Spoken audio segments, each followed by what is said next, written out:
Welcome back my shiny math family. आज हम ये वाला क्वेश्चन सॉल्व करने जा रहे हैं। बिल्कुल उसी मेथड से सॉल्व करेंगे पहले जैसे आप सॉल्व करते हैं, but best part of the video is कि मैं लास्ट में एक ऐसी ट्रिक शेयर करूंगी जिससे इस तरह का कोई भी क्वेश्चन आ जाएगा तो आप बिल्कुल बिना सॉल्व किए उसका तुरंत आंसर करोगे। तो चलिए समझते हैं इनको कैसे करना होता है। तो यहाँ पर हमें क्या दिया है, काफी सारे टर्म्स दे रखे हैं।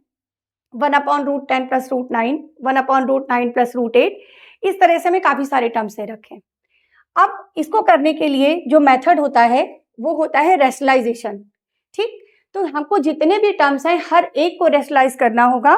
तो मैं सारे के सारे नहीं करूंगी, पहले हम एक टर्म को रेशनलाइज कर लेंगे और उसी के अकॉर्डिंग बाकी के आंसर भी हम लिख सकते हैं। चलो पहले इस वाले टर्म को लेते हैं, 1/√10 प्लस √9। रेशनलाइजेशन में क्या करना होता है, इसका साइन चेंज कर देंगे, प्लस की जगह क्या ले लेंगे माइनस, यानी इसके कॉन्जुगेट का ऊपर और नीचे कर देंगे मल्टीप्लाई। तो मैंने √10 माइनस √9 से ऊपर भी मल्टीप्लाई कर दिया और नीचे भी मल्टीप्लाई कर दिया, ब्रैकेट लगा देते हैं।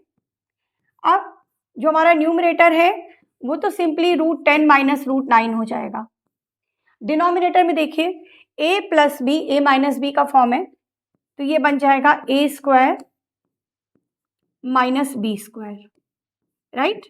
अब क्या हो जाएगा, √10 माइनस √9 अपॉन, ये हो जाएगा 10 और ये हो जाएगा 9, तो 10 माइनस 9 जो कि होता है 1। तो जो फर्स्ट वाला टर्म है हमने ये देखा कि सॉल्व करके क्या आ गया, √10 माइनस √9 आ गया। तो जैसे ये वाला टर्म √10 माइनस √9 आया है उसी तरह से ये वाला टर्म √9 माइनस √8 हो जाएगा, ये √8 माइनस √7 हो जाएगा। तो अब हमें सबके सब सॉल्व करके देखने की जरूरत नहीं पड़ने वाली है, तो इसी को देख करके बाकी सारे टर्म्स में लिख देती हूँ।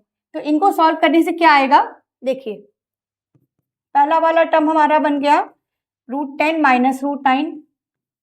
ठीक, अब दूसरा वाला क्या बन जाएगा, √9 माइनस √8। तीसरा वाला क्या बन जाएगा, √8 माइनस √7। उसके बाद √7 माइनस √6। इसके बाद वाला √6 माइनस √5 और ये वाला हो जाएगा √5 माइनस √4। अब अगर इसको आप ध्यान से देखिए तो देखिए माइनस √9 प्लस √9 कैंसिल हो गया, माइनस √8 प्लस √8 कैंसिल हो गया, ये भी कैंसिल हो गया, माइनस √6 प्लस √6 ये भी कैंसिल हो गया, ये दोनों भी कैंसिल हो गए। तो हमारे पास क्या क्या बचा, हमारे पास √10 बचा और माइनस का √4 बचा। तो ये सारे टर्म्स कैंसिल होने के बाद केवल फर्स्ट और लास्ट टर्म बचे, राइट। तो कितना अच्छा है क्वेश्चन, मतलब पैटर्न ऐसा दे रखा है इन्होंने कि सारे के सारे टर्म कैंसिल हो ही जाते हैं। तो अब तो बहुत ईजी है, √10 और √4 की वैल्यू कितनी होती है, 2, हो गया सोल्यूशन। और कभी कभी इससे ज्यादा भी टर्म्स आपको दिए हो सकते हैं, बट मेथड आपका यही लगेगा, ठीक है। और जब भी ऐसे क्वेश्चन दिए जाते हैं तो ऐसा पैटर्न दिया ही जाता है कि जिसमें एक एक छोड़ करके इस तरह से नंबर हमारे कैंसिल होते जाते हैं, एक नेगेटिव एक पॉजिटिव, इस टाइप का सिस्टम यहाँ पर बन जाता है। तो होता क्या है ऐसे क्वेश्चंस में ज्यादातर कि सब कुछ सॉल्व करने के बाद हमारे पास केवल फर्स्ट टर्म बचता है और हमारे पास केवल लास्ट टर्म बचता है। यही तो हुआ, √10 बचा और माइनस के साथ √4 बचा, ये बात ध्यान दीजिएगा।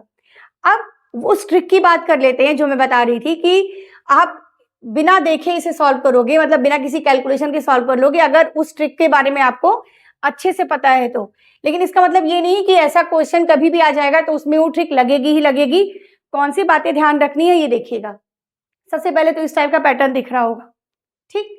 और दूसरी बात, ये जो नंबर्स हैं जैसे 10 और 9 1 का डिफरेंस, 9 और 8 1 का डिफरेंस, एक एक के डिफरेंस के साथ सारे नंबर्स है, देखो है कि एक के डिफरेंस के साथ। और एक बात ध्यान रखनी है, एक एक का डिफरेंस सबने पहले नोटिस कर ही लिया होगा। और जो बात ध्यान रखनी है वो ये है कि पहला वाला टर्म का जो सेकंड नंबर है और दूसरे वाले टर्म का जो फर्स्ट नंबर है वो मैच होनी चाहिए। जैसे यहाँ √9 है तो यहाँ √9 है, फिर √8 और √8 मैच हो रहा है, √7 मैच हो रहा है। तो ये दो चीजें आप ध्यान रखिए और इन दो चीजों को देखते ही अगर आपके पास ऑब्जेक्टिव क्वेश्चन आए या कॉम्पिटिटिव एग्जाम में आए तो तुरंत आपको आंसर पता है कि फर्स्ट वाला टर्म माइनस लास्ट वाला टर्म, क्योंकि आपको पता है कि बीच वाले सारे के सारे कैंसिल हो जाने हैं। तो ये ट्रिक ध्यान रखिए और पूरा मेथड भी आपको आना चाहिए, क्योंकि हमेशा ट्रिक नहीं लगानी होती है। अगर पूरा डिस्क्रिप्टिव क्वेश्चन आया है तब तो आपको सॉल्व करके दिखाना होगा। समझ में आ गया अच्छी तरह से? चलो, अब एक क्वेश्चन आपके लिए भी है, आप कमेंट बॉक्स में उसका आंसर जरूर बताइएगा। ये वाला सॉल्व करके कमेंट बॉक्स में आंसर दीजिएगा। तो आई होप कि आपको ये क्वेश्चन समझ में आ गया और ये ट्रिक भी समझ में आ गई। और अगर ऐसे ही क्वेश्चंस, अच्छे अच्छे क्वेश्चंस और ट्रिक्स के बारे में अगर आपको और लगातार जानकारी चाहिए तो प्लीज़ चैनल को सब्सक्राइब करिए और वीडियो को लाइक और शेयर ज़रूर करिए।